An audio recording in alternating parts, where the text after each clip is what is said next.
Dahulu kala, langit tidak hanya memiliki satu matahari seperti sekarang. Pada waktu itu, ada 10 matahari yang bersinar bersamaan. Panasnya begitu menyengat hingga sungai-sungai mengering, tanah retak, tanaman layu, dan bunga-bunga mati. Manusia hidup dalam penderitaan karena bumi seakan terbakar di bawah teriknya 10 matahari. Melihat keadaan ini, muncullah seorang pemuda gagah bernama Hou Yi. Ia dikenal sebagai pemanah ulung yang berhati mulia. Hou Yi tidak tega melihat rakyat menderita, maka ia memutuskan untuk menolong mereka. Dengan penuh keberanian, ia naik ke puncak Gunung Kunlun, mengangkat busurnya, lalu melepaskan anak panah satu demi satu ke arah langit. Panahnya begitu kuat hingga berhasil menembak jatuh 9 matahari. Kini, hanya tersisa 1 matahari di langit. Hou Yi tidak memanah yang terakhir. Ia justru menasihatinya dengan tegas, mulai sekarang, kau harus terbit setiap pagi dan terbenam setiap sore. Jangan lagi menyiksa rakyat dengan panas yang berlebihan. Mendengar itu, matahari terakhir ketakutan dan segera berjanji untuk patuh. Sejak saat itulah dunia kembali normal, bumi dingin kembali, sungai mengalir lagi, dan kehidupan menjadi damai. Keberanian Hou Yi membuat para dewa terkesan. Sebagai hadiah, seorang dewa memberinya sebutir pil ajaib atau siandan yang bisa membuatnya terbang ke langit dan tinggal abadi bersama para dewa.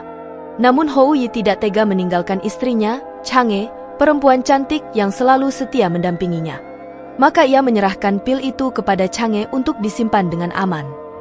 Sayangnya, kabar tentang pil ajaib itu terdengar oleh seorang pria jahat. Suatu hari, ketika Hou Yi sedang pergi, orang jahat itu masuk ke rumah mereka untuk mencuri pil tersebut.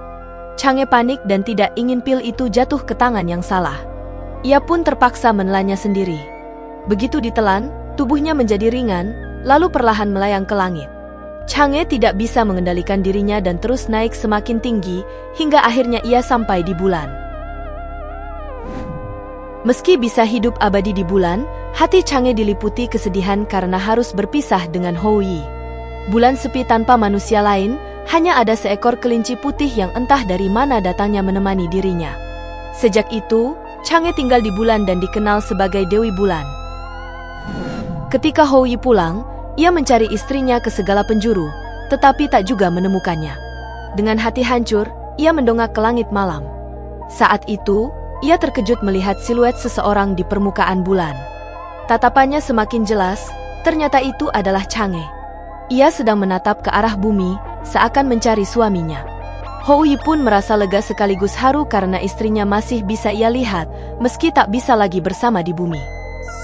Sejak malam itu, setiap kali bulan purnama muncul, Hou Yi selalu menyiapkan meja kecil di halaman rumah. Ia meletakkan buah segar dan kue bulan, makanan favorit Chang'e, sebagai tanda cintanya. Dengan cara itu, ia berharap istrinya di bulan bisa merasakan kerinduannya. Cerita Hou Yi dan Chang'e segera menyebar ke seluruh negeri. Rakyat yang mendengar kisah itu ikut tersentuh. Mereka mulai meniru Hou Yi dengan menyajikan makanan, kue, dan buah di bawah bulan purnama, sambil mendoakan kebahagiaan, keberuntungan, serta kedamaian. Seiring berjalannya waktu, kebiasaan ini berkembang menjadi tradisi. Hingga akhirnya, setiap tanggal 15 bulan 8 dalam kalender Imlek, orang-orang merayakannya sebagai festival pertengahan musim gugur atau yang dikenal sebagai festival kue bulan. Bagi sebagian orang, kue bulan yang ada di toko terlihat sederhana. Namun, di balik setiap potongannya ada proses panjang yang kini dibantu dengan teknologi modern.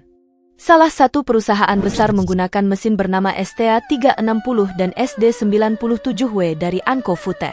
Dengan dua mesin ini, sebuah pabrik mampu menghasilkan hingga 4.000 kue bulan setiap jam. Meski diproduksi secara massal, tahap pembuatannya tetap mengikuti prinsip dasar pembuatan kue bulan tradisional. Proses ini terdiri dari beberapa langkah penting, mulai dari menyiapkan isian, membungkusnya dengan adonan, membentuk kue menjadi bulat, memberi cap di permukaan, hingga mengoleskan kuning telur dan memanggangnya. Isian adalah jiwa dari sebuah kue bulan. Jenis isian bisa berbeda-beda tergantung daerah dan tradisi. Beberapa yang paling populer adalah pasta biji teratai yang lembut, pasta kacang merah atau kacang hitam yang manis, campuran 5 biji yang gurih, serta variasi modern seperti teh hijau. Dalam pembuatan skala besar, isian harus dipersiapkan dengan hati-hati. Teksturnya harus cukup padat agar bisa mempertahankan bentuk setelah dipanggang. Minyak yang digunakan pun dipilih dengan titik leleh rendah supaya isian tidak terlalu berminyak, tapi tetap terasa lembut saat digigit. Setelah diproses, isian dibentuk menjadi bola padat yang siap dibungkus dengan adonan. Bagian luar kue bulan terbuat dari campuran tepung, minyak, sirup emas, garam, dan air alkali. Sirup emas sendiri adalah gula cair yang dimasak bersama air dan sedikit perasan lemon, sementara air alkali dibuat dari bubuk khusus yang memberikan warna coklat keemasan pada kue setelah dipanggang. Mesin akan menggabungkan adonan kulit dengan bola isian, lalu membentuknya menjadi bulatan sempurna. Bentuk bulat ini bukan sekadar estetika, melainkan simbol penting dalam budaya Tionghoa. Bulat melambangkan keutuhan, kesempurnaan, dan persatuan, makna yang sejalan dengan filosofi festival pertengahan musim gugur. Salah satu ciri khas kue bulan adalah pola indah di permukaannya. Proses ini disebut stamping. Mesin pencetak akan menekan bagian atas kue dengan pola tertentu. Cap yang digunakan bisa berupa huruf-huruf Tiongkok yang melambangkan panjang umur, keharmonisan, atau keberuntungan. Ada pula motif bunga, kelinci bulan, atau nama toko pembuatnya. Di masa lalu, proses memberi cap ini dilakukan dengan tangan menggunakan cetakan kayu, membutuhkan keterampilan dan kesabaran tinggi. Kini, dengan bantuan mesin modern, ribuan kue bisa dicetak dengan pola yang sama secara cepat dan presisi tanpa mengurangi keindahan detailnya. Setelah berbentuk bulat dan dicap, kue bulan disusun rapi sebelum masuk oven. Setiap kue diolesi dengan kuning telur agar permukaannya mengilap setelah dipanggang. Saat keluar dari oven, kue-kue itu berubah menjadi keemasan di luar dengan isian kaya rasa di dalam. Hasil akhirnya adalah kue bulan yang cantik dan lezat. Walaupun prosesnya sudah banyak terbantu mesin, filosofi dan simbol di balik setiap kue tetap sama, sebuah sajian istimewa untuk berbagi di bawah sinar bulan purnama. Kue bulan bukan hanya camilan, tetapi bagian dari budaya yang diwariskan turun-temurun. Pada malam festival pertengahan musim gugur, orang-orang berkumpul di halaman rumah atau taman, menatap bulan purnama, sambil menikmati kue bulan. Tradisi ini sudah berlangsung ratusan tahun, mengikat makna kebersamaan dalam setiap gigitan. Di banyak kota, kue bulan kini juga dijual sebelum dan sesudah festival. Rasanya yang unik membuatnya tetap dicari meski momen perayaan telah berlalu.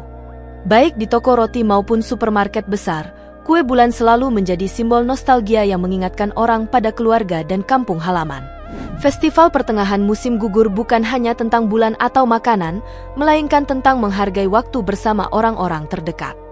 Kue bulan menjadi jembatan antara rasa syukur, doa, dan kebersamaan. Jadi, saat Anda menikmati kue bulan, ingatlah bahwa di balik rasanya yang manis dan gurih, ada sejarah panjang dan makna mendalam tentang persatuan dan cinta keluarga. Jika Anda menyukai cerita tentang asal-usul dan proses pembuatan kue bulan ini, jangan lupa untuk subscribe agar tidak ketinggalan video menarik lainnya. Tinggalkan juga pendapat Anda tentang rasa kue bulan favorit Anda. Apakah klasik dengan biji teratai atau versi modern dengan teh hijau?